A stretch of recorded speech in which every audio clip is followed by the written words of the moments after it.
ಏನೇ ಕಿತ್ತು ದಬಾಕಿದ್ರೂ ಕೆಜೆಪಿ ಸ್ವಂತ ಬಲದ ಮೇಲೆ ಅಧಿಕಾರಕ್ಕೆ ಬರಲ್ಲ ಅನ್ನೋದು ಸ್ವತಃ ಯಡಿಯೂರಪ್ಪನವರು ಸೇರಿದಂತೆ ಆ ಪಕ್ಷದ ಎಲ್ಲರಿಗೂ ಗೊತ್ತು.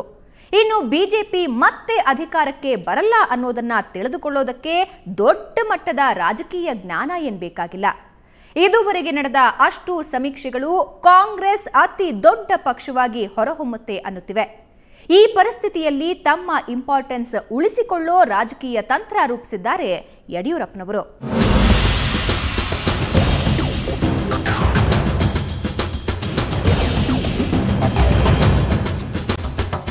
ಸದ್ಯದ ಪರಿಸ್ಥಿತಿಯಲ್ಲಿ ಕಿಂಗ್ ಆಗೋದಕ್ಕಾಗಲ್ಲ, ಕಿಂಗ್ ಮೇಕರ್ ಆದರೂ ಆಗಬೇಕು. ಅದು ಯಡಿಯೂರಪ್ಪನವರ ಪ್ಲಾನು. ಆಟ ಆಡೋದಕ್ಕಾಗದಿದ್ರೆ ಅಂಪೈರ್ ಆಗಿಬಿಡೋದು. ಒಂದು ವೇಳೆ ತಮ್ಮೆಲ್ಲ ಬೆಂಬಲಿಗರನ್ನು ಬಿಜೆಪಿಯಿಂದ ಹೊರಗೆ ತಂದು ಬಿಟ್ಟರೆ ಬಿಜೆಪಿ ದೊಡ್ಡ ಏಟು ತಿನ್ನುತ್ತೆ. ಅದರ ಲಾಭ ಸಂಪೂರ್ಣವಾಗಿ ಕೆಜೆಪಿಗೆ ಆಗೋದು ಡೌಟು. ಬಿಜೆಪಿಯ ಸೋಲು ಕಾಂಗ್ರೆಸ್ನ ಗೆಲುವಾಗಿ ಬಿಟ್ಟರೆ, ಒಂದು ವೇಳೆ ಕಾಂಗ್ರೆಸ್ ಸಂಪೂರ್ಣ ಬಹುಮತದ ಜೊತೆಗೆ ಸರ್ಕಾರ ರಚಿಸುವಂತಾಗಿ ಬಿಟ್ಟರೆ, ಆಗ ಕೆಜೆಪಿ ಡಮ್ಮಿ, ಯಡಿಯೂರಪ್ಪ ಫ್ಲಾಪು. ಅದು ಬೇಕಾಗಿಲ್ಲ ಈ ಪಳಗಿದ ರಾಜಕಾರಣಿಗೆ.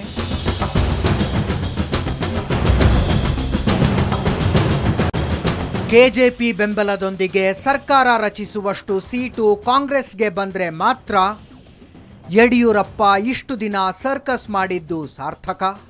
ಇಲ್ಲದಿದ್ದರೆ ಹೊಳೆಯಲ್ಲಿ ಹೋಮ. ಅದಕ್ಕೆ ಶತ್ರುಪಾಳಯದಲ್ಲಿ ತಮ್ಮವರು ಕೆಲವರು ಇರಬೇಕು ಅನ್ನೋ ಯೋಜನೆ. ಯೋಚಿಸಿ ನೋಡಿ, ಈಗ ಹೇಳಿದ ನಾಲ್ವರು ನಾಯಕರು ಯಾವತ್ತಾದರೂ ಯಡಿಯೂರಪ್ಪನವರ ವಿರುದ್ಧ ಒಂದೇ ಒಂದು ಮಾತಾದರೂ ಆಡಿದರ? ಆಗ ಹೋಗಲಿ. ಈಗ ಅವರದೇ ಒಂದು ದಾರಿ, ಇವರದೇ ಒಂದು ದಾರಿ ಅನ್ನೋದು ಖಚಿತವಾಗಿದೆ. ಬಿಜೆಪಿಲೇ ಇರ್ತೀವಿ ಅಂತ ನಾಲ್ವರು ಘೋಷಿಸಿದ್ದಾಗಿದೆ. ಈಗಲೂ ಸೋಮಣ್ಣ ಮತ್ತು ನಿರಾಣಿಗೆ ಯಡಿಯೂರಪ್ಪನವರನ್ನ ನೆನಪಿಸಿಕೊಂಡ್ರೆ ಕಣ್ಣೀರು ಬರ್ತವೆ. ನಾನೆಲ್ಲ ಒಂದು ಕಡೆ ಯಡಿಯೂರಪ್ಪನವರು ನಮಗೆ ಸಹಾಯ ಮಾಡಿದ್ರು. ನಾನು ಮನೆಯೋದಕ್ಕೆ ಸಾಧ್ಯತೆ ಇಲ್ಲ, ಆದರೆ ಪರಿಪರಿಯಾಗಿ ಅವ್ರು ವಿನಂತಿ ಮಾಡಿದೆ. ಈ ಸಮಾಜ ವೀರಶೈವ ಸಮಾಜ ಒಂದು ಸಮಾಜ, ಅದು ಒಂದು ಧರ್ಮ. ಅದು ಈ ಧರ್ಮದ ಅಡಿಯಲ್ಲಿ ಬಂದಿದ್ದರಿಂದ ಇವತ್ತು ಪರಮ ಪೂಜ್ಯ ನನ್ನ ಆರಾಧ್ಯ ದೈವ ಆದಿಚುಂಚನಗಿರಿ ಮಹಾಸ್ವಾಮಿಗಳು ನಮ್ಮ ಮುಂದೆ ಇಲ್ಲ. ನಾನೆಂದೂ ಕೂಡ ಅವರನ್ನು ಮರೆತವನಲ್ಲ. ಅವರ ಕೃಪಾಶೀರ್ವಾದದಿಂದ ಬೆಳೆದವನು ನಾನು. ಇಂಥ ಅನೇಕ ಸನ್ನಿವೇಶಗಳು, ಸಂದರ್ಭಗಳು ನನ್ನನ್ನು ಕಾಡ್ತಾ ಇದೆ. ಇವರ ಕಣ್ಣೀರು ಹಾಕೋದು ಬಿಡಿ, ಇವರ ವಿರುದ್ಧ ಯಡಿಯೂರಪ್ಪ ಒಂದೇ ಒಂದು ಮಾತಾಡಿದ್ದು ಕೇಳಿಸಿಕೊಂಡ್ರ? ಇವರು ಇಷ್ಟು ದಿನ ಯಡಿಯೂರಪ್ಪನವರ ಹಿಂದೆ ಮುಂದೆ ಓಡಾಡಿ ಈಗ ಕೆಜೆಪಿಗೆ ಹೋಗಲ್ಲ, ಬಿಜೆಪಿಲೇ ಇರ್ತೀವಿ ಅಂದಿದ್ದಾರೆ. ಅಂದರೆ ಯಡಿಯೂರಪ್ಪನವರಿಗೆ ಸಿಟ್ಟು ಬರಬೇಕಿತ್ತು. ನಂಬಿಕೆ ದ್ರೋಹ ಮಾಡಿದ್ರು, ಬೆನ್ನಿಗೆ ಚೂರಿ ಹಾಕಿದ್ರು, ವಚನ ಭ್ರಷ್ಟರಾದ್ರು. ಹೀಗೆ ಒಂದಕ್ಕಿಂತ ಒಂದು ಒಳ್ಳೆಯ ಪದಪುಂಜಗಳನ್ನು ಬಳಸೋ ಗೋಲ್ಡನ್ ಅಪಾರ್ಚುನಿಟಿ ಇತ್ತು. ಈಗಲೂ ಇದೆ ಯಡಿಯೂರಪ್ಪನವರ ಎದುರಿಗೆ. ಇವರು ಹಾಗೆಲ್ಲ ಅನ್ನೋದಿಲ್ಲ. ಈ 4 ಜನ ಯಡಿಯೂರಪ್ಪನವರಿಂದಾಗಿ ರಾಜಕೀಯ ಪುನರ್ಜನ್ಮ ಪಡೆದವರು. ಅವರಿಂದಾಗಿಯೇ ಅಧಿಕಾರ, ದೌಲತ್ತು ಅನುಭವಿಸಿದವರು.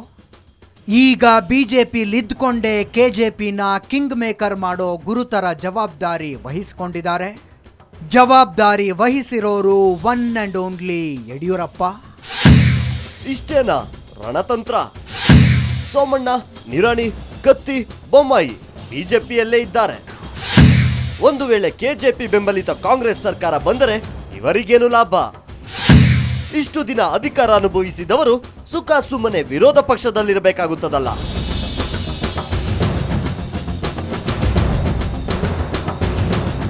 ಎಸ್, ಇದು ಕೂಡ ಸರಿಯಾದ ಲೆಕ್ಕಾಚಾರವೇ. ಆದರೆ ಒಂದು ಮಾತು ನೆನಪಿಟ್ಟುಕೊಳ್ಳಿ, ಯಡಿಯೂರಪ್ಪನವರ ಪಾಲಿಗೆ ಬಿಜೆಪಿ ವ್ಯರ್ಜ ಅಲ್ಲ.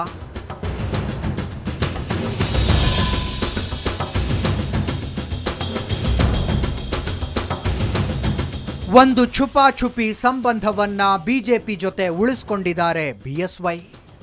ನಾಳೆ ಒಂದು ವೇಳೆ ತಮ್ಮ ಬೆಂಬಲ ಬೇಡೋ ಕಾಂಗ್ರೆಸ್ ತಮ್ಮ ಬೇಡಿಕೆಗಳನ್ನು ಒಪ್ಕೊಳ್ಳದಿದ್ರೆ ತಮ್ಮನ್ನ ಅರ್ಧ ಅವಧಿಗೆ ಮುಖ್ಯಮಂತ್ರಿ ಮಾಡೋದಕ್ಕೋ, ತಮ್ಮವರೊಬ್ಬರನ್ನ ಉಪಮುಖ್ಯಮಂತ್ರಿಯಾಗಿಸೋದಕ್ಕೋ ಅಥವಾ ಆಯಕಟ್ಟಿನ ಖಾತೆಗಳನ್ನು ತಮ್ಮ ಬೆಂಬಲಿಗರಿಗೆ ಕೊಡೋದಕ್ಕೆ ಒಪ್ಪದಿದ್ರೆ ಆಗ ಬಿಜೆಪಿ ಜೊತೆ ಸೇರ್ಕೊಂಡು ಜೆಡಿಎಸ್ನವರನ್ನು ಕರ್ಕೊಂಡು ಸರ್ಕಾರ ರಚಿಸಿ ಬಿಡೋದು. ಆ ಪ್ರಕ್ರಿಯೆಗೆ ಕೆಜೆಪಿ ಕಡೆಯಿಂದ ಇವರೇ ಚಾಲನೆ ಕೊಟ್ರೆ ಬಿಜೆಪಿ ಕಡೆಯಿಂದ ಚಾಲನೆ ಕೊಡೋದಕ್ಕೆ ಒನ್ಸ್ ಅಗೇನ್ ಇದೇ 4 ಜನ ಇರ್ತಾರೆ.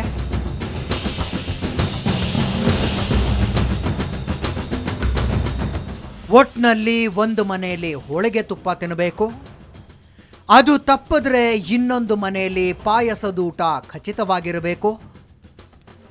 ಇದು ಯಡಿಯೂರಪ್ಪನವರ ಒಟ್ಟಾರೆ ರಣತಂತ್ರದ ಸಾರಾಂಶ.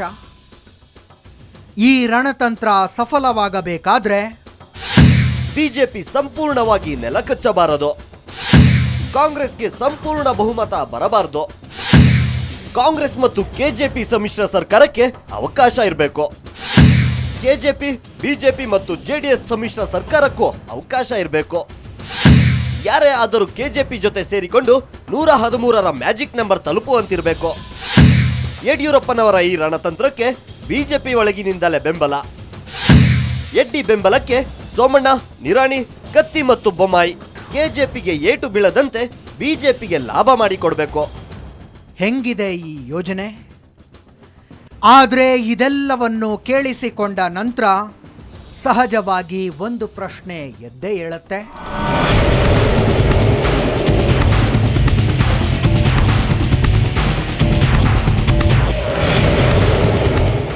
ಎಸ್, ಬಿಎಸ್ಆರ್ ಕಾಂಗ್ರೆಸ್ನ ಪಕ್ಕಕ್ಕಿಟ್ಟು ರಾಜಕೀಯ ಲೆಕ್ಕಾಚಾರಗಳನ್ನು ಮಾಡಬಹುದು, ಆದರೆ ಜೆಡಿಎಸ್ನ ಸೈಡ್ಗಿಟ್ಟು ಮಾಡೋದಕ್ಕಾಗಲ್ಲ.